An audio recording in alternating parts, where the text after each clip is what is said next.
Bien, quiero invitarlos a que abran sus Biblias allí en la carta de Pablo a los Gálatas, el capítulo 5,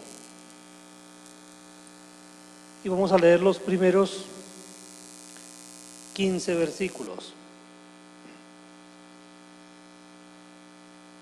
Gálatas 5, 1 al 15. ¿Estamos allí? Bien, vamos a leer con mucha reverencia, con temor y temblor, acercándonos a la palabra del Señor, para ver qué tiene Él preparado para nosotros en este día. Dice el Señor: estad pues firmes en la libertad con que Cristo nos hizo libres, y no estéis otra vez sujetos al yugo de esclavitud. He aquí, yo, Pablo, os digo que si os circuncidáis, de nada aprovechará Cristo. Y otra vez testifico a todo hombre que se circuncida que está obligado a guardar toda la ley. De Cristo os desligasteis los que por la ley os justificáis, de la gracia habéis caído.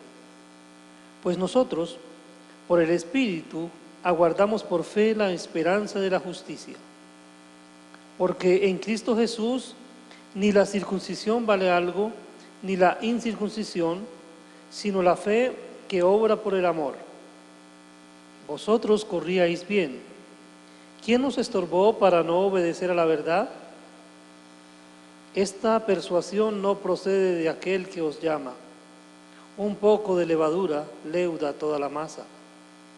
Yo confío, respecto de vosotros en el Señor, que no pensaréis de otro modo, mas el que os perturba llevará la sentencia, quien quiera que sea. Y yo, hermanos, si aún predico la circuncisión, ¿por qué padezco persecución todavía? En tal caso, se ha quitado el tropiezo de la cruz. Ojalá se mutilasen los que os perturban. Porque vosotros, hermanos, a libertad fuisteis llamados, solamente que no uséis la libertad como ocasión para la carne, sino servíos por amor los unos a los otros. Porque toda la ley en esta sola palabra se cumple: amarás a tu prójimo como a ti mismo. Pero si os mordéis y os coméis unos a otros, mirad que también no os consumáis unos a otros. Amén. Padre nuestro que estás en el cielo, queremos darte gracias por regalarnos la vida y la oportunidad esta mañana para estar en este lugar, delante de tu presencia, Señor, con el propósito de ser enseñados por tu palabra. Pedimos que tu Santo Espíritu nos esté guiando, Señor, para que esta palabra que tú envías hoy a nuestro corazón no vuelva vacía, sino que cumpla el propósito para el cual tú la envías. En el nombre de tu Hijo oramos, con acción de gracias. Amén. Bien, mis queridos hermanos, vamos a estar hablando esta mañana de un tema que a veces nos inquieta un poco y del cual es necesario que tengamos claridad. Y es que el cristiano es libre de la ley, pero tiene un conflicto interno. Es importante que podamos pensar un poco, meditar un poco acerca de lo que sucedió cuando nosotros aceptamos a Cristo como Señor y Salvador. ¿Qué pasó en nosotros? ¿Y por qué ahora nuestra conducta a veces tiene como altibajos? ¿Por qué a veces, aún a pesar de ser cristianos, a veces todavía caemos en pecado? ¿Por qué a veces nos sentimos frustrados? ¿Por qué a veces experimentamos allí dentro de nosotros ese conflicto tan fuerte de que quisimos hacer lo bueno y no pudimos hacerlo? Bueno, hay tantas cosas que están surgiendo y a veces que nos empezamos a sentir culpables, empezamos a experimentar cosas que nos llevan a cuestionarnos a veces o a preguntar, bueno, ¿qué estará pasando con nosotros? ¿Por qué experimentamos este sentimiento? ¿Por qué experimentamos esta desazón? ¿Por qué experimentamos esta incertidumbre? Entonces, cuando le echamos una mirada a este tema de la libertad, de haber sido librados de la ley y reconocer que tenemos dentro de nosotros un conflicto, eso nos ayuda, por una parte, a tener claridad acerca de nuestra condición de ser hijos de Dios y ser miembros de la iglesia, pero también al identificar ese conflicto interno que tenemos, somos motivados y somos retados de alguna manera también a hacer lo correcto en la manera como enfrentamos ese conflicto. Porque cuando tenemos un conflicto interior debemos aprender a enfrentarlo. ¿Cómo hacemos para sacar el mejor provecho a ese conflicto interno que tenemos? Entonces, el tema que vamos a trabajar esta mañana es ese. El cristiano es libre de la ley, pero tiene un conflicto interno, uno trata a veces de buscar imágenes que nos hablan del conflicto interno y normalmente, ¿qué es lo que uno encuentra? Un dibujo de un angelito con una aureola y por el otro lado un diablo con un tridente. Eso es lo que normalmente encuentra uno cuando habla de conflicto, y que dos voces, dos personajes hablándole, el diablo por acá por un oído diciéndole una cosa y el angelito por acá por el otro oído diciéndole otra cosa. Y a veces como que nos hacemos a esa idea y permitimos que esa idea tome forma en nuestra mente y en nuestro corazón y creemos que es de esa manera. Entonces, que siempre va a estar ahí el diablo tratando de llevarnos en la dirección de que Él quiere, y un angelito tratando de llevarnos en la dirección que Dios quiere. Y a veces esperamos como que el angelito nos hable más y creamos toda una mitología con este cuento, porque no estamos entendiendo perfectamente lo que sucede dentro de nosotros. Por eso en esta mañana vamos a estar básicamente planteando 4 cosas o hablando de 4 cosas.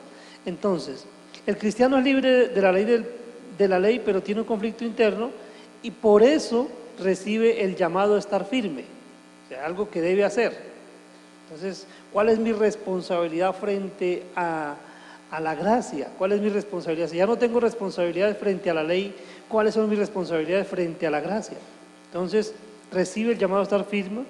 Por eso también recibe la enseñanza de Pablo acerca de la libertad. Por eso también se le muestran las 2 fuentes de control y por eso puede conocer los indicadores de ser guiado por el Espíritu. O sea, ¿cómo saber yo que estoy siendo guiado por el Espíritu? Entonces, acá digamos que empezamos a tener conflictos cuando empezamos a dejar un sistema legal que de alguna manera nos daba seguridad. No haga esto, no haga aquello, no haga lo otro, y pensar que de esa manera estábamos agradando a Dios. En otro momento se nos presenta entonces y se nos dice: ya usted no puede agradar a Dios a través de guardar esos preceptos y esas normas, sino que es otro el camino, ahora es diferente, es su naturaleza que ha cambiado, es algo que pasó dentro de usted y que ahora lo lleva en otra dirección. Entonces es cuando empezamos a dejar esa seguridad que nos daban de pronto las normas y empezar a mirar cómo realmente hacemos lo que planteamos la semana anterior, que es cómo nos negamos a nosotros mismos y dejamos que el Espíritu Santo realmente esté viviendo a través de nosotros, que el Espíritu Santo se manifieste a través de nosotros para que la misma vida de Cristo sea manifestada. Entonces, básicamente lo que vamos a tratar el tema que vamos a tratar de abordar en esta mañana. Por eso, en un comienzo vamos a mirar que el cristiano es libre de la ley, pero tiene un conflicto interno y que por eso recibe el llamado a estar firmes. Vamos a mirar entonces los primeros 4 versículos del capítulo 5, en el que Pablo dice: estad pues firmes en la libertad con que Cristo nos hizo libres, y no estéis otra vez sujetos al yugo de esclavitud. He aquí, yo, Pablo, os digo que si os circuncidáis, de nada aprovechará Cristo. Y otra vez testifico a todo hombre que se circuncida, que está obligado a guardar toda la ley. De Cristo os desligasteis los que por la ley os justificáis, de la gracia habéis caído. Pues nosotros, por el Espíritu, aguardamos por fe la esperanza de la justicia. Entonces, como recibe el llamado a estar firmes, ¿para qué recibe ese llamado? ¿Qué es lo que Dios quiere o lo que Cristo quiere que nosotros hagamos? ¿O para qué recibe ese llamado de afirmarse? Lo primero es para que reconozca las implicaciones de la circuncisión. Entonces, o sea, ¿por qué no dejarse mover? Recordemos el escenario en el que hemos venido hablando, el que se escribe la carta a los Gálatas. Allí hay unos creyentes que por su debilidad frente a la ley han querido unir dos sistemas, han querido unir el sistema de la ley y el sistema de la gracia, y están queriendo que los cristianos guarden la ley.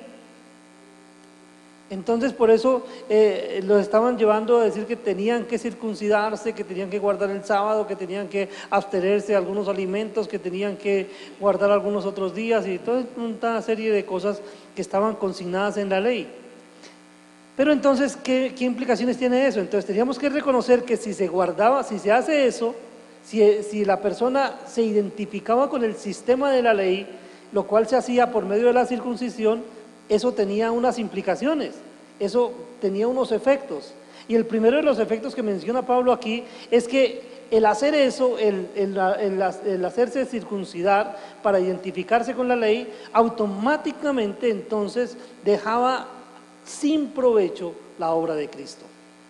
Es decir, si alguien llegaba y decía, está bien, yo quiero asumir que la salvación es por medio de guardar la ley y por eso se hacía circuncidar, ya de una vez estaba diciendo, ya no es por la obra de Cristo. Entonces dejaba de lado la obra de Cristo y ya dice Pablo, de nada les aprovecha Cristo, no les sirve para nada, porque decidieron tomar el sistema de la ley y no el sistema de la gracia. Porque el sistema de la ley establece obligaciones para el que se circuncida. Entonces dice, si alguien se circuncida, entonces tiene unas obligaciones. Y es lo que menciona aquí en este capítulo Pablo. Dice aquí, yo Pablo os digo que si os circuncidáis de nada os aprovechará Cristo. Y otra vez testifico a todo hombre que se circuncida que está obligado a guardar toda la ley. Entonces, si usted se quiere circuncidar, listo, hágalo. Pero sepa que si usted lo hace, no es solamente esa parte de la ley que a usted le va a beneficiar, sino que tendría que guardarla toda. Es decir, si usted se quiere salvar a través del sistema de la ley, tiene que guardar toda la ley. Entonces está dejando, eso es necesario que la persona lo reconozca, entonces, para que pueda estar firme. Entonces ahí dice, bueno, entonces ¿qué sentido tiene? Si yo me hago circuncidar y tengo que guardar toda la ley y no puedo guardar toda la ley, entonces estaría perdido. O sea, no tendría nada que hacer, no tendría opción por la cual ser salvo. Porque al hacer eso se establece una posición para la persona que se circuncida. Eso establece una posición para el circuncidado. Dice, de la gracia os desligasteis. O sea, ya no están bajo la cobertura de la gracia, ahora están bajo la cobertura de la ley.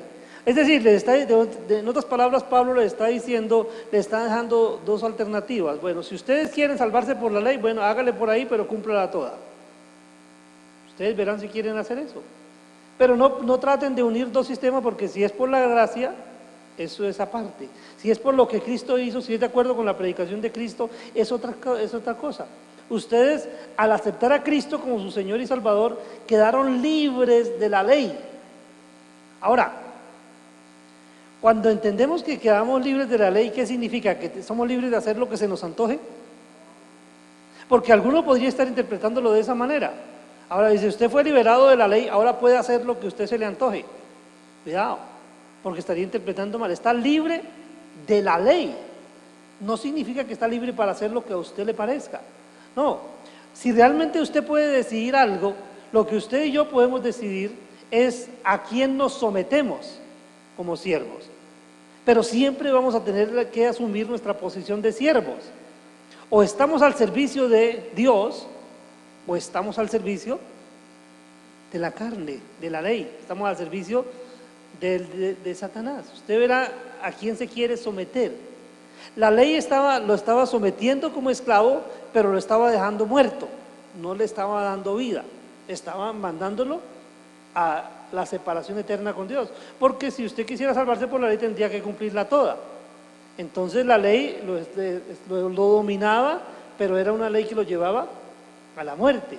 Ahora, Cristo lo libera de la ley, ya no tiene que cumplir toda la ley, ya no tiene que cumplir la ley, usted ya no está bajo la ley, pero ahora tiene que vivir para agradar a aquel que lo liberó. Pero usted voluntariamente es el que dice, yo quiero someterme al dominio de Cristo, yo acepto el señorío de Cristo en mi vida. Entonces, si Él lo liberó a usted del poder del pecado y de la muerte, si le ha dado libertad de la ley, no ha sido para que usted haga lo que quiera, sino para que usted ahora viva para Él. Recordemos el versículo clave de la carta a los Gálatas: con Cristo estoy juntamente crucificado, ya no vivo yo, mas vive Cristo en mí. Y lo que ahora vivo en la carne, lo vivo en la fe del Hijo de Dios, el cual me amó y se entregó a sí mismo por mí. Entonces, ¿yo para qué vivo ahora? Para cumplir la voluntad del que murió por mí, para estar bajo el dominio del Señor Jesucristo. Él es mi Señor, Él es mi dueño. Entonces, cuando yo reconozco las implicaciones de la circuncisión que me llevarían a cumplir toda la ley, entonces ¿qué hago? No, por ahí no es. Entonces no me dejo arrastrar por esta doctrina falsa que me está queriendo llevar otra vez cautivo a algo de lo cual yo fui ya liberado. Si yo fui liberado de la ley, si la ley no aplica para mí, ¿por qué voy a someterme nuevamente a la ley? No tiene sentido. Debo reconocer, en cambio, que la fe obra por el amor. Versículo 5, o sea, ¿cómo obra la fe entonces? Entonces, ¿cómo se da el cambio acá? Entonces, ¿cuál es el cambio de conducta que se espera del cristiano? Entonces, ¿por qué el cristiano hace lo que hace? Entonces, el cristiano ya no mata a otro, el cristiano no le roba a nadie nada, el cristiano no dice falso testimonio, el cristiano siempre está buscando agradar a Dios, el cristiano ama a Dios. ¿Por qué lo hace si no tiene una norma que lo obligue a hacerlo? Entonces los versículos 5 y 6 nos ayudan a entender un poco esto. Dice: pues nosotros por el Espíritu aguardamos por fe la esperanza de la justicia, porque en Cristo Jesús ni la circuncisión vale algo, ni la incircuncisión, sino la fe que obra por el amor. Entonces, el amor de Cristo en nosotros empieza a dominarnos. Dice, el amor de Cristo me constriñe, o sea, me obliga. Si Él me amó, ¿yo qué debo hacer? Entonces, entrego el control de mi vida a Él para que Él haga lo que Él quiera. Y cuando yo estoy amando a mis hermanos, realmente lo que está sucediendo es que Cristo está amando a cada uno de ustedes a través de mí. Cuando yo amo, no soy yo, es Cristo amando a través de mí. Es la obra de Cristo que se está manifestando a favor de las otras personas.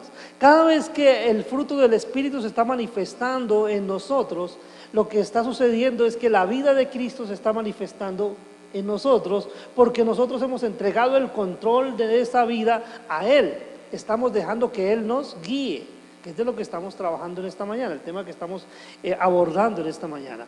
Entonces, recibe el llamado de estar firme, esté firme, porque usted debe reconocer que la fe obra por el amor. Entonces, la fe obra por el amor, la fe no obra por la ley.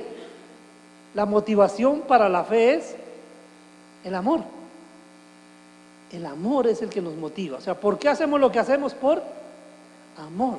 ¿Por qué un cristiano cambia su conducta con respecto de las otras personas? Por el amor de Cristo que está siendo perfeccionado en su corazón.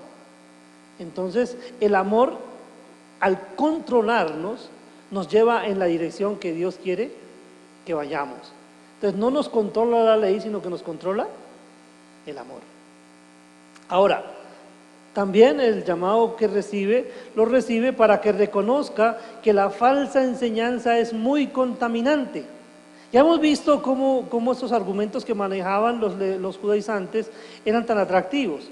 ¿Por qué eran atractivos estos pensamientos de los judaizantes? Porque daban tranquilidad, porque le daban seguridad a las personas, porque es más fácil que yo me conduzca por medio de normas. Es más fácil, porque sencillamente yo trato de ajustarme a la norma, pero ya cuando se me plantea que debo vivir es por el amor, ese camino como que no es tan seguro, y entonces, o sea, para mí, a la vista mía, ¿cierto? ¿Cómo sé que realmente estoy amando? Entonces, cuando se me plantea eso, yo debo ver que la enseñanza falsa es muy contaminante, muy atractiva, pero especialmente porque tiene promotores. Vamos a mirar versículos 7 al 10. Dice: vosotros corríais bien. ¿Quién os estorbó para no obedecer a la verdad? Esta persuasión no procede de aquel que os llama. Un poco de levadura leuda toda la masa. Yo confío respecto de vosotros en el Señor, que no pensaréis de otro modo, mas el que os perturba llevará la sentencia, quien quiera que sea. Entonces, cuando reconocemos que la falsa enseñanza es muy contaminante, ¿por qué es tan contaminante? Porque tiene promotores, tiene alguien que la está impulsando. Si no hubiera alguien detrás impulsándola, no avanzaría tanto. Pero dice que el que los perturba, ¿qué va a pasar? Va a ser condenado. Pero dice que esa falsa enseñanza es muy contaminante porque se esparce con mucha facilidad. O sea, desafortunadamente a veces corre más rápido la mentira que la verdad.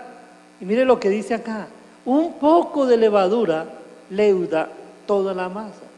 Los que hemos tenido la experiencia con la panadería, bueno, en algunos, o bizcochería en las casas, a veces preparamos aunque sea galletas o alguna cosa de esta, o tortas, y vemos que cuando aplicamos la levadura, ¿qué sucede con la masa? Pero uno al revisar la masa, ¿de qué se puede dar cuenta? ¿Queda alguna porción de la masa sin ser afectada por la levadura? Cuando ya vemos la masa toda, se vio, toda la masa creció, toda se infló. ¿Por qué? Porque un poco de levadura es suficiente para que toda la masa sea leudada. Y así corre la contaminación de la falsa doctrina con mucha facilidad. Cuando no se detecta y no se trata, entonces contamina toda la masa.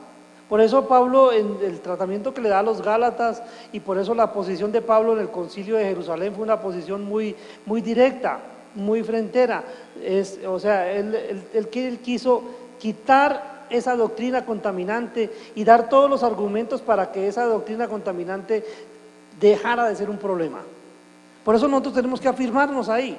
Entonces, nadie os juzgue, dice el Señor, en cuanto a días, lunas nuevas, o días de guardar, o el día de reposo, o en que no coma esto, o no coma aquello. Nadie los juzgue por eso. O sea, no son temas a los cuales debamos estar sujetos. Esos fueron cosas de las cuales fuimos liberados. Ahora, lo que nos debe mover realmente hoy en nuestro accionar cotidiano es el amor. Tengamos cuidado en cómo estamos haciendo nuestras obras, si realmente están siendo motivadas por el amor o cuál es el motivador que existe detrás de cada una de nuestras obras. Entonces debemos estar guiándonos siempre por el amor. Entonces, por eso recibe el llamado a estar firme, para que reconozca las implicaciones de la circuncisión, para que reconozca que la fe obra por el amor, para que reconozca que la falsa enseñanza es muy contaminante, pero también para que sepa que los promotores de esa falsa enseñanza están expuestos al juicio. Mire lo que dice el versículo 10. Dice: yo confío respecto de vosotros en el Señor, que no pensaréis de otro modo, mas el que os perturba llevará la sentencia, quien quiera que sea. Quiere decir que la persona que está esparciendo la falsa doctrina va a ser juzgada, va a tener su sentencia, va a tener su castigo por obrar en contra de la doctrina verdadera. O sea, hoy puede ser que florezca de pronto lo que está haciendo, puede ser que tenga de pronto adeptos a ese tipo de enseñanza, pero ¿qué va a recibir? Va a recibir la sentencia porque está haciendo contrario a la enseñanza que Dios ha entregado, la doctrina de Cristo. Amén. Entonces, por eso debemos estar firmes, pero también por eso, porque el cristiano libre de la ley, pero tiene un conflicto interior, recibe la enseñanza de Pablo acerca de la libertad. ¿Qué nos enseña Pablo acerca de la libertad como cristianos? Entonces vamos a mirar versículos 11 y 12. Dice: y yo, hermanos, si aún predico la circuncisión, ¿por qué padezco persecución todavía? En tal caso, se ha quitado el tropiezo de la cruz. Ojalá se mutilasen los que os perturban. ¿Qué está diciendo Pablo acá? Dice que él ya no predica la circuncisión. O sea, si yo estuviera predicando la circuncisión, lo lógico es que la gente estuviera contenta conmigo, dice, que los judíos estuvieran contentos conmigo, pero eso no es lo que estaba pasando, porque los judíos lo estaban persiguiendo. ¿Y por qué lo estaban persiguiendo? Sencillamente porque había dejado de predicar la circuncisión para predicar la cruz de Cristo. Era lo que él estaba predicando, la cruz de Cristo. Entonces ya no predicaba la circuncisión, sino que ahora predicaba la cruz de Cristo, y por lo que hemos visto en la enseñanza de Pablo, son dos sistemas totalmente opuestos. Entonces no tiene lógica de lo que lo estaban acusando a él.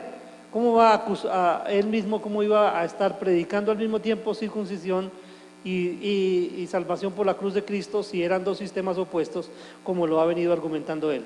¿Sí, Clarita?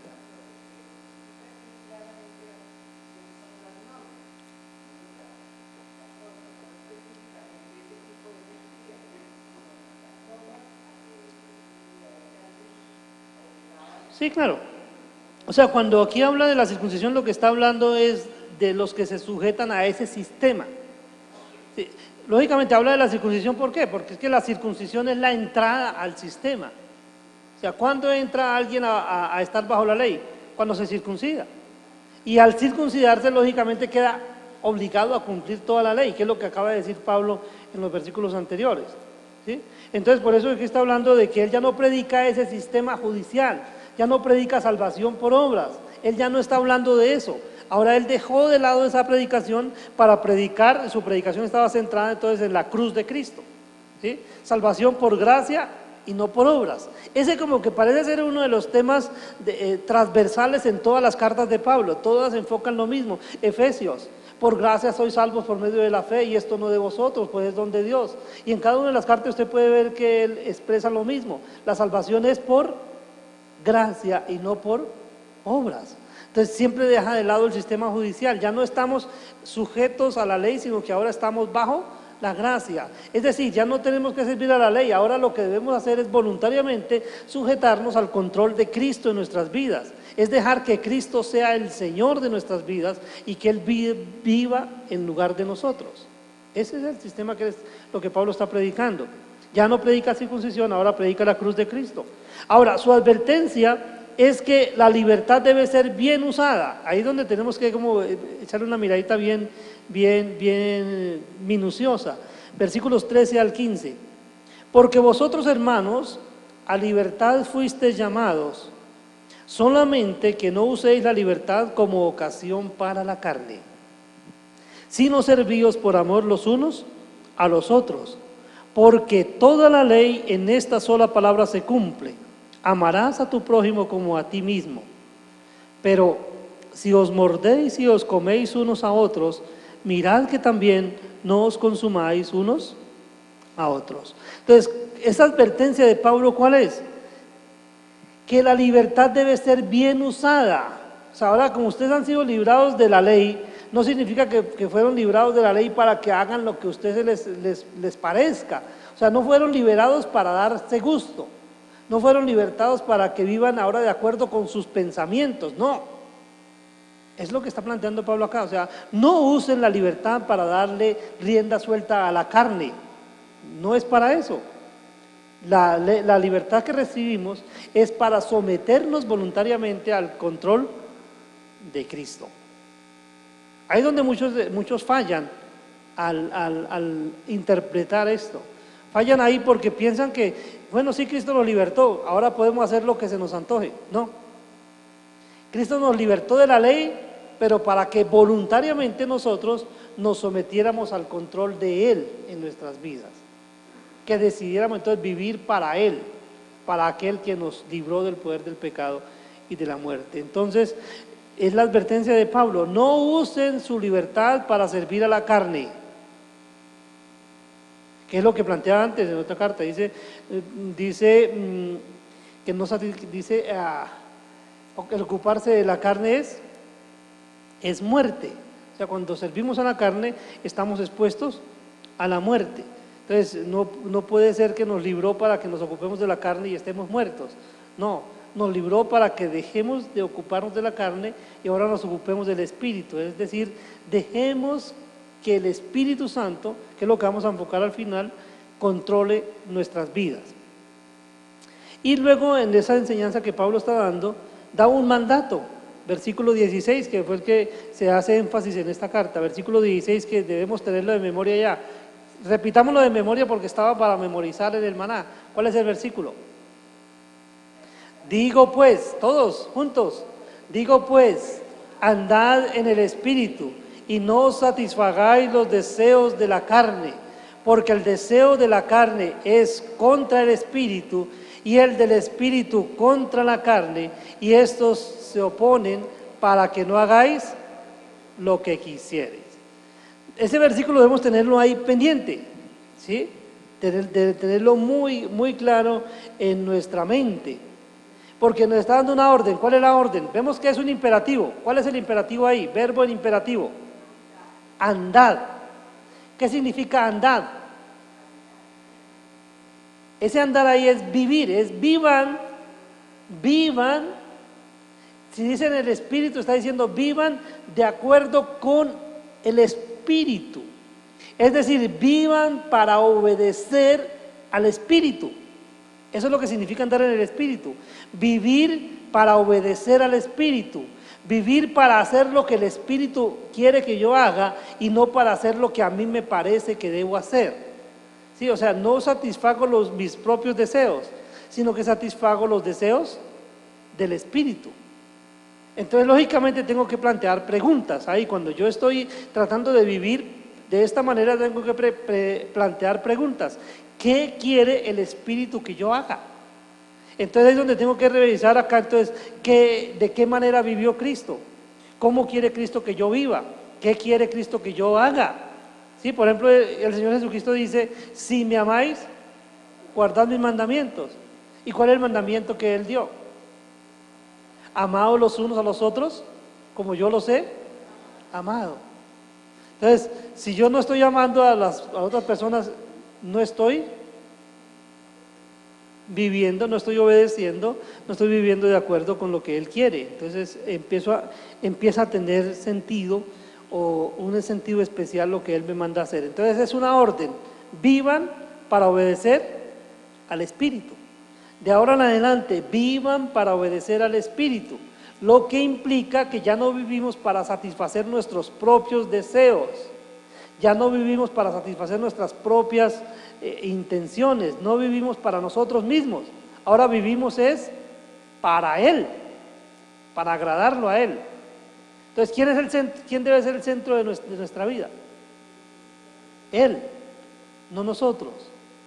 Pero desafortunadamente tenemos un ego muy grande y cada momento trata de levantar la cabeza, de sobresalir. Y cada vez yo le invito a hacer una reflexión y tome las últimas 10 decisiones que usted tomó. ¿En cuántas de esas 10 decisiones tuvo en cuenta la voluntad del Espíritu?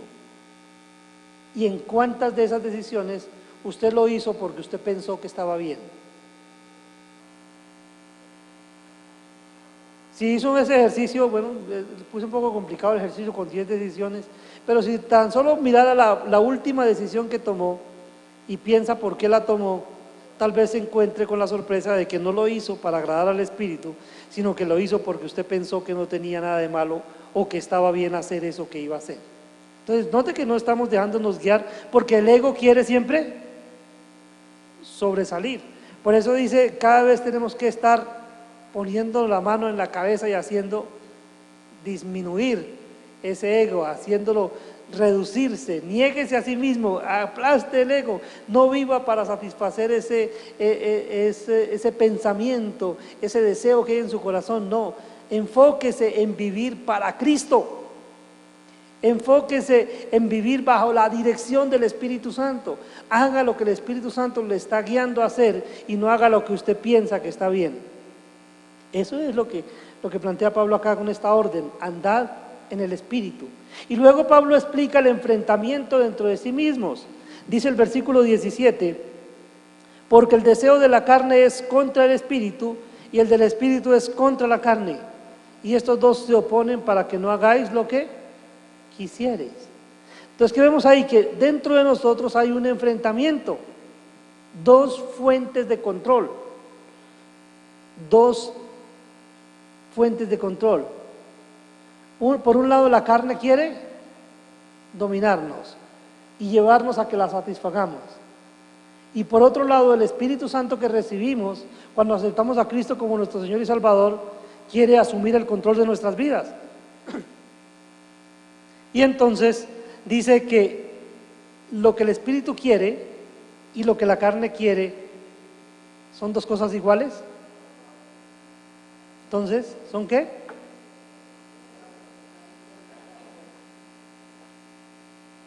Son cosas antagónicas, cosas opuestas.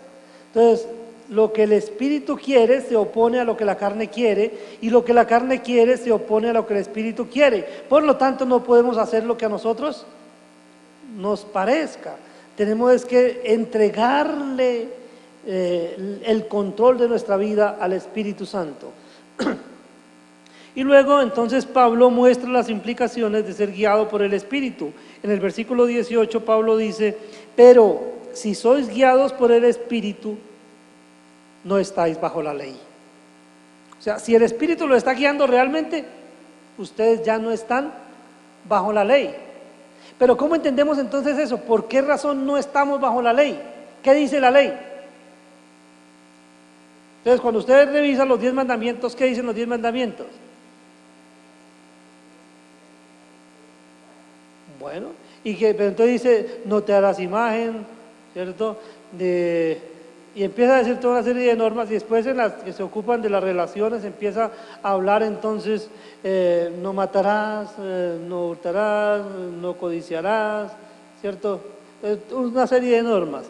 Entonces vamos a mirar, porque ¿qué implicación o qué relación tiene esto con lo que venimos haciendo y con las dos fuentes de control? Vamos a mirar cómo nos muestra Pablo las dos fuentes de control a las cuales está expuesto el cristiano. O sea, antes de que fuéramos cristianos, solo teníamos una fuente de control, que era la carne, solo la carne. Y ahí entonces nos daba vuelta el pensamiento y hacíamos lo que nos parecía bien. Cada uno de nosotros hacía lo que nos parecía bien, y de pronto la conciencia, con esos dos dibujitos del bien y el mal, estaba ahí, y de pronto la conciencia nos decía: eso está bien o está mal. Algunas veces funcionaba, otras veces no, pero eso era lo que tenía en la carne. Pero terminábamos siempre dándole gusto a la carne, es decir, haciendo lo que nos parecía que estaba bien. Pero lo que le parecía, ¿a quién? A mí, a la carne, lo que le llama la atención a la carne. Pero ahora resulta que no tengo esa sola fuente de control, sino que tengo otra fuente de control, y es que cuando acepté a Cristo como mi Señor y Salvador, el Espíritu Santo de Dios vino a morar en mí. El Espíritu Santo de Dios está en mí. ¿Con qué propósito?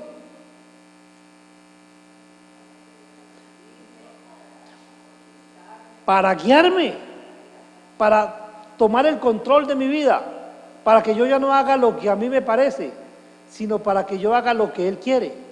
Entonces, la fuente de control es interna. El Espíritu Santo está controlándome desde dentro, y para eso usa la palabra de Dios. Recordamos lo que dice el profeta Jeremías. Dice que vienen días en que haré un nuevo pacto, no como el pacto que hice con sus padres en el desierto, porque ustedes invalidaron el pacto, sino que el nuevo pacto que yo haré con ustedes, dice el Señor. En ese nuevo pacto dice: grabaré la ley en vuestros corazones. Entonces, ese es el Espíritu Santo siendo ley para nosotros, guiándonos a la obediencia a Cristo dentro de nosotros. Entonces, aquí está el conflicto. Entonces, por una parte está la carne, dice Gálatas 5, 19 al 21. Y manifiestas son las obras de la carne, que son adulterio, fornicación, inmundicia, lascivia, idolatría, hechicerías, enemistades, pleitos, celos, iras, contiendas, disensiones, herejías, envidias, homicidios, borracheras, orgías y cosas semejantes a estas, acerca de las cuales os amonesto, como ya os lo he dicho antes, que los que practican tales cosas no heredarán el reino de Dios. Entonces, ¿qué vemos ahí con respecto de la carne? Dice que sus obras son manifiestas. O sea, cuando la carne está controlando, eso se manifiesta en obras. ¿Y cuáles son las obras que hace la carne? Entonces ahí tenemos una lista bastante larga. Y dice, y otras cosas además, ¿sí? Entonces, cuando nosotros adulteramos, ¿quién está obrando ahí? La carne. Si fornicamos, ¿quién está obrando? La carne. Si cometemos inmundicia, ¿quién está obrando? Y así sucesivamente con cada una de estas. Eso es lo que la carne produce. Es decir, cuando usted le da gusto a su pensamiento y a los deseos de su mente, usted va a terminar por hacer una de estas cosas, cualquiera de estas, termina enredado en cualquiera de estas cosas, porque es lo que la carne quiere, es lo que la carne demanda y es lo que la carne manifiesta. Pero dice que esas cosas, que si una persona practica esas cosas, entonces eso lo deja sin posibilidades de entrar al reino de Dios. Si usted está practicando las obras de la carne, usted está quedando sin posibilidad para entrar al reino de los cielos. No puede entrar al reino de Dios. Porque si usted está haciendo lo que a usted le parece, usted no está dejando guiar por el Espíritu. Y si usted está haciendo eso, porque usted no tiene el Espíritu, y si no tiene el Espíritu, usted no tiene nada que ver con el reino de los cielos. Pero, si usted es cristiano, usted no tiene que dejarse guiar por esas cosas. Usted tiene otra fuente de control dentro de usted mismo a la cual debe obedecer. ¿Cuál es esa fuente de control? Entonces, el Espíritu Santo. Y dice versículos 22 al 23. Mas el fruto del Espíritu es amor, gozo, paz, paciencia, benignidad, bondad, fe, mansedumbre, templanza. Contra tales cosas no hay ley. Entonces, cuando el Espíritu controla, eso se evidencia por el fruto. Es decir, si usted quiere saber si usted está siendo espiritual o carnal, ¿qué tiene que ver? Analice sus obras. ¿Y en cuál de las dos listas están sus obras? ¿Usted es una persona que obra por amor? ¿O usted es una persona que experimenta el gozo del Señor? ¿Usted es una persona que tiene paciencia, que obra con benignidad, con bondad, con fe, manso, templanza, que ejerce la templanza, o sea que no se sale de casillas tan fácilmente, sino que está siempre sobrio, bajo control, mantiene sus emociones bajo control? Si esto está evidenciando en usted, quiere decir que el Espíritu Santo está controlando su vida. Cuando el Espíritu Santo controla su vida, esto es lo que produce, eso es lo que se produce en su vida, porque Él lo está guiando, Él está llevando el barco, Él es el conductor. Pero cuando en su vida se da la lista anterior, es porque el control lo tiene la carne. Pero note que ahí está la opción. ¿Usted qué es lo que tiene que hacer como cristiano? Andar en el Espíritu. Es decir, déjese controlar por el Espíritu, y si el Espíritu lo controla, se va a presentar en su vida el fruto del Espíritu. ¿Sí? Y dice, ¿y cuál es la ventaja que tenemos ahí? Si lo que está presentándose en su vida, si lo que se está dando en su vida es el fruto del Espíritu, para eso no hay ley. O sea, no hay una ley que diga que usted no debe amar. No hay una ley que diga que usted no debe experimentar el gozo. No hay una ley que diga que usted no debe experimentar la paz. No hay una ley que diga que usted no, que tener paciencia sea algo malo. No hay una ley que diga que experimentar la benignidad es algo malo o que la bondad sea mala. No, dice, contra estas cosas no hay ley. Contra estas cosas no hay ley. Entonces la ley fue dada para las obras de la carne. La ley condena las cosas, las obras de la carne. Por eso, si usted está siendo guiado por el Espíritu Santo, entonces la ley no tiene nada que ver con usted, porque usted sencillamente no está haciendo nada contrario a la ley. porque las obras de la carne no están manifestando en su vida. Y la ley fue para las obras de la carne, para contenerlas, para evitarlas. Solo que ahora es por la fuente de control que usted tiene. No es usted el que está haciendo eso, sino que es el Espíritu Santo en usted el que lo está llevando entonces a obrar de acuerdo con la voluntad y con el carácter de Dios.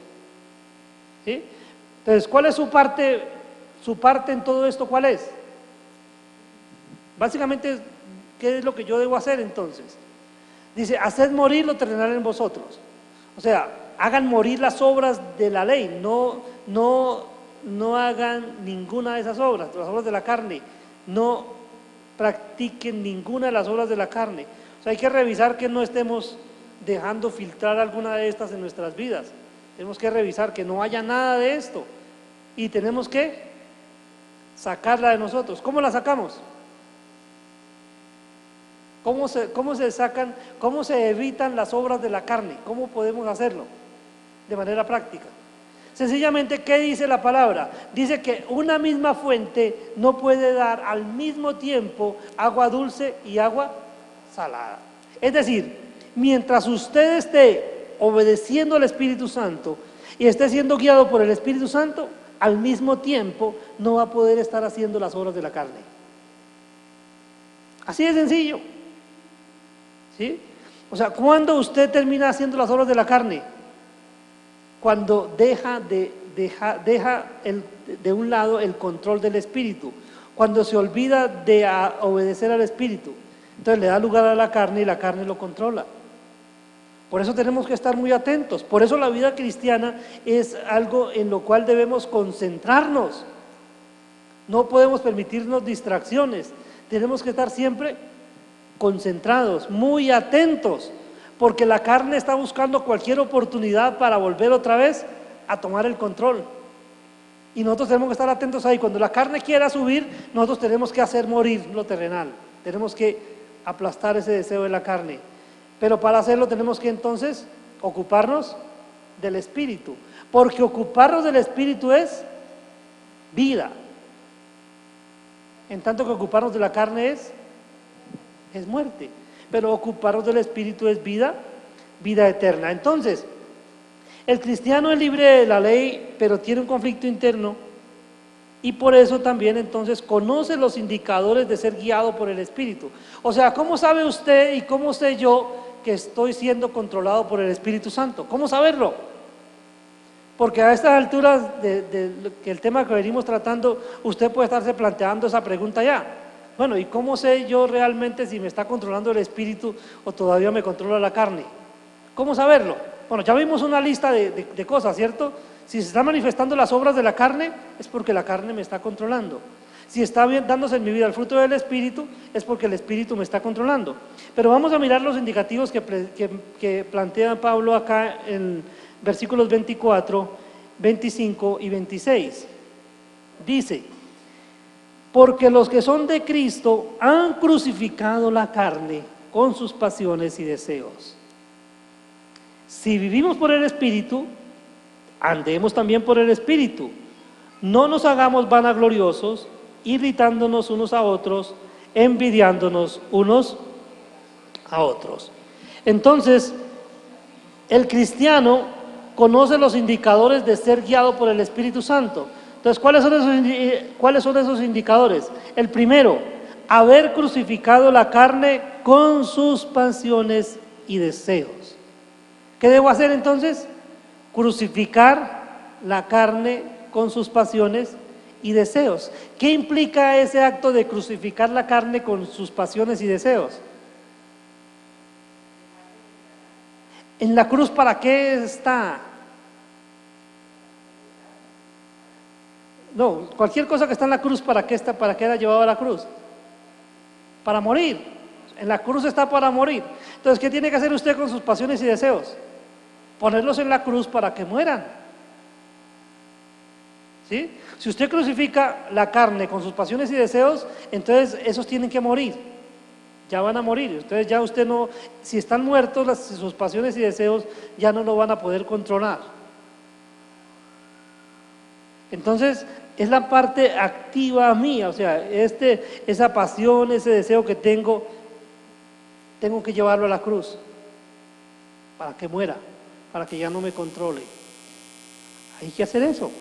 Entonces, un indicador de que yo realmente estoy siendo controlado por el Espíritu Santo es cuando he tomado mis pasiones y deseos y los he llevado a la cruz para que ya no me controlen, los he colocado en la cruz para que mueran. El siguiente indicador es que yo vivo de acuerdo con la voluntad del Espíritu. Andad en el Espíritu.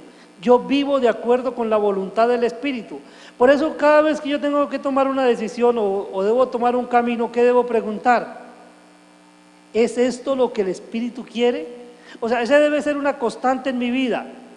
¿Qué es lo que el Espíritu quiere? ¿Qué es lo que Dios quiere? En esta circunstancia, ¿qué es lo que Dios quiere que yo haga?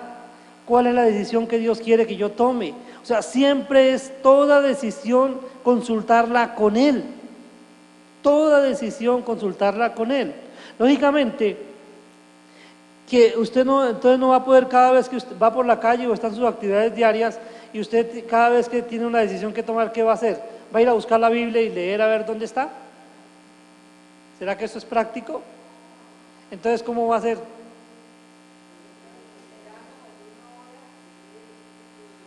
Pero ¿con qué trabaja el Espíritu? ¿Con qué trabaja el Espíritu? Claro, entonces, ¿dónde tiene que estar la palabra?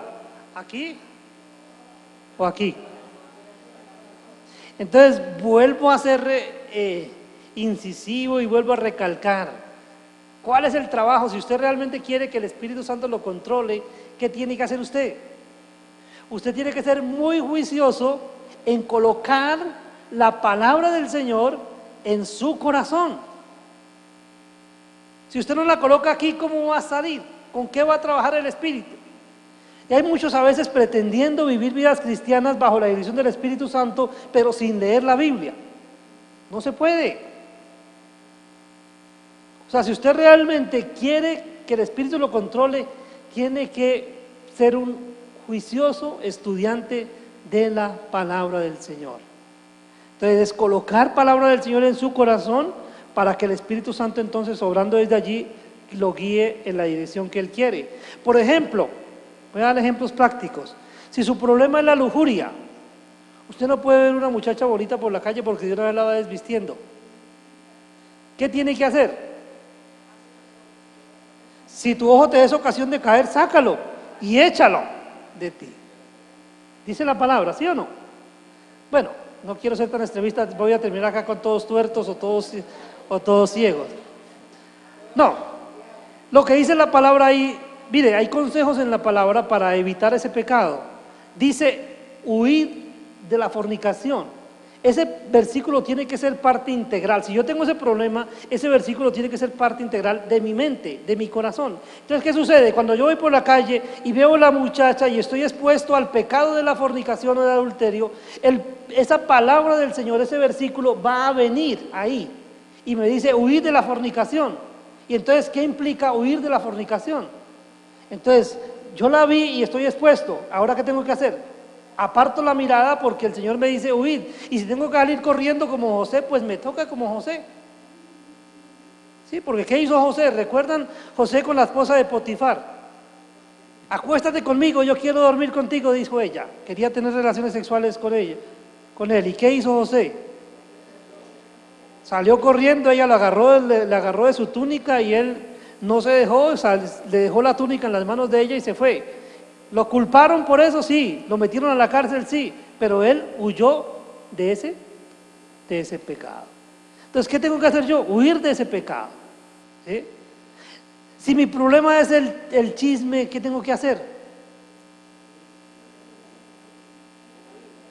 Tengo que no oír.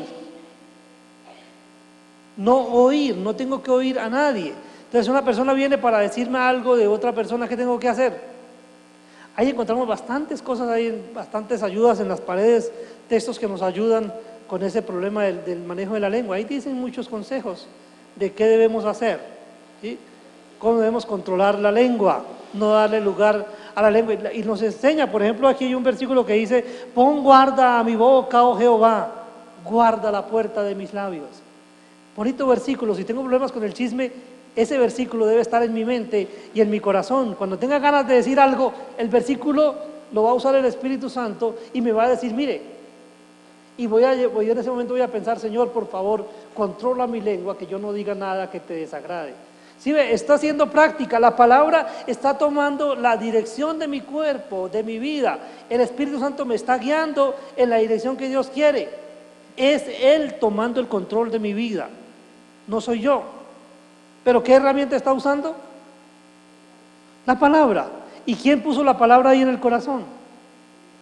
Sí, pero ¿quién la hace eficaz? Usted y yo tenemos que ser juiciosos en estudiar la palabra, en memorizarla, en meditarla, colocarla en el corazón, y luego el Espíritu viene y la aplica, y entonces vivimos de la manera como a Él le agrada. Dios no quiere perezosos.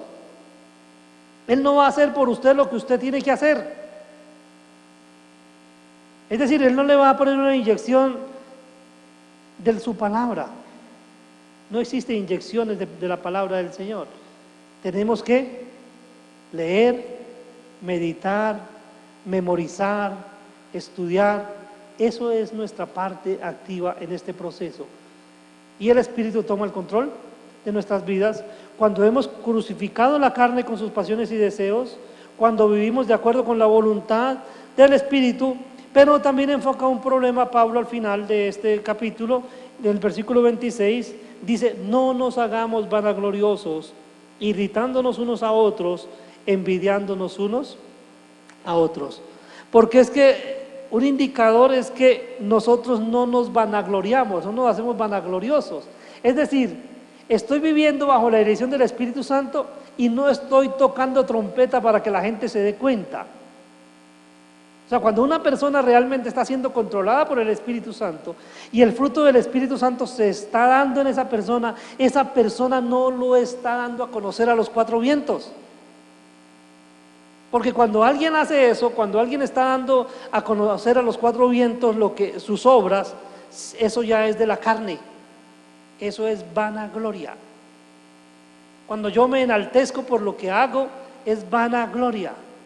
Y si el Espíritu Santo me está guiando, no se tiene por qué dar la vanagloria.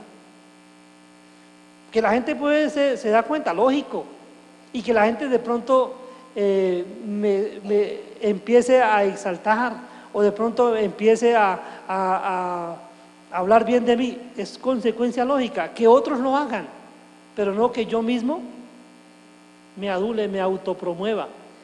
El cristiano es aquel de quien la gente habla bien, pero que él mismo no lo hace. No tengo por qué recomendarme a mí mismo.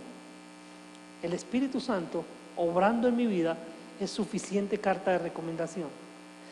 Entonces, mis queridos hermanos, yo creo que el Espíritu Santo nos ha ayudado esta mañana a abordar este tema con bastantes detalles para que nosotros seamos prácticos.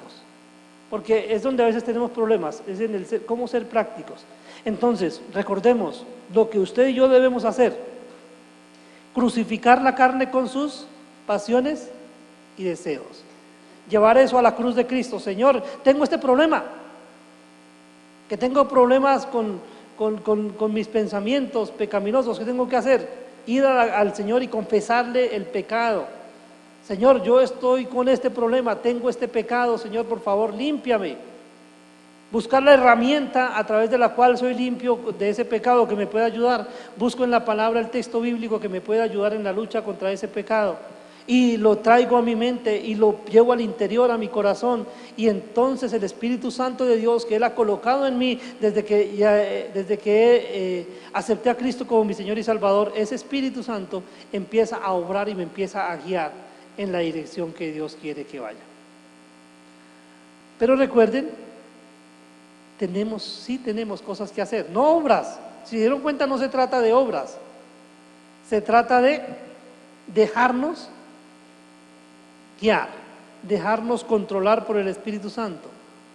Las acciones lógicamente nuestras, que no es eso lo que me salva, o sea, no es memorizar la palabra y meditar la palabra lo que me salva, sino que al hacer eso lo que estoy haciendo es proveer para que el Espíritu Santo tenga como tomar el control de mi vida. Entonces dice la palabra, no proveáis para los deseos de la carne. Entonces no tengo que alimentar los deseos de la carne, pero sí tengo que alimentar mi vida espiritual para que el Espíritu Santo tenga muchos elementos que usar en el control de mi vida. El Espíritu Santo está dentro de mí, usando lo que está dentro de mí. Entonces, realmente tenemos muchas ventajas, realmente tenemos mucho privilegio, pero entonces nosotros debemos entender, tenemos un conflicto, sí, usted y yo tenemos un conflicto, pero ese conflicto cada vez nos va a dañar menos o nos va a afectar menos. ¿Cuándo qué? Cada vez que el Espíritu tenga más de nosotros. Entonces, mis queridos hermanos, no pedimos más Espíritu Santo, ¿cierto? Porque algunos están por ahí pidiendo, Señor, mándame más unción, y abres la llave y envíame más unción. No. ¿Qué es lo que tenemos que hacer? Señor, toma más de mi vida, toma más de mí. O sea, que tu Espíritu Santo controle más de mi vida, que cada vez yo sea menos. Eso es. Porque ser llenos del Espíritu Santo, ¿qué significa? No es tener más Espíritu Santo, sino es que el Espíritu Santo tenga más de nosotros. Acuérdense de eso. Entonces, tener más del Espíritu Santo no es que tengo mayor cantidad de Él, sino que Él tenga mayor cantidad de mí. Entonces, ahí es donde tengo que trabajar. Entregar el control de mi vida al Espíritu Santo para que Él haga su voluntad y que no se haga la voluntad mía, sino lo que Él quiere. Amén. Que el Señor nos ayude. Vamos a orar. Padre nuestro que estás en el cielo, queremos darte muchas gracias porque en esta mañana, Señor, nos has permitido abordar este tema, Señor, de tu Santo Espíritu morando en nosotros con el propósito de guiarnos, de conducir nuestra vida, Señor. Gracias porque sin la presencia de tu Santo Espíritu estaríamos condenados a fracasar, porque no tenemos la capacidad para vivir de acuerdo con tu voluntad. Pero gracias porque tu Santo Espíritu nos capacita para vivir de acuerdo con tu voluntad y tu propósito. Señor, ayúdanos para que cada día podamos negarnos a nosotros mismos, que cada día podamos llevar nuestras pasiones y deseos a la cruz, para que allí mueran, Señor, y ya no tengamos que servirlas, sino que en adelante en nuestras vidas estemos sirviendo a tu Santo Espíritu, estemos viviendo para obedecer a tu Santo Espíritu que colocaste en nuestras vidas, Señor, y que cada día, Padre, lo terrenal esté muriendo en nosotros y cada día este conflicto que tenemos dentro de nosotros mismos, por nuestra voluntad, Señor, estemos entregándole cada día el control de nuestras vidas a tu Santo Espíritu y que sea Él exclusivamente el quien nos controle para que no fallemos, para que no pequemos, para que no erremos el blanco, Señor, sino que siempre hagamos tu voluntad. Gracias, Señor, porque en esta mañana podemos entender que es un proceso que no es fácil, que no es automático, pero entendemos, Señor, que estamos en ese proceso y te pedimos, Señor, que nos ayudes con la dirección de tu Santo Espíritu para que cada día podamos crecer en ese proceso y cada día, Señor, podamos estar más tranquilos, viviendo para ti y haciendo tu voluntad. En el nombre de tu Hijo oramos con acción de gracias. Amén.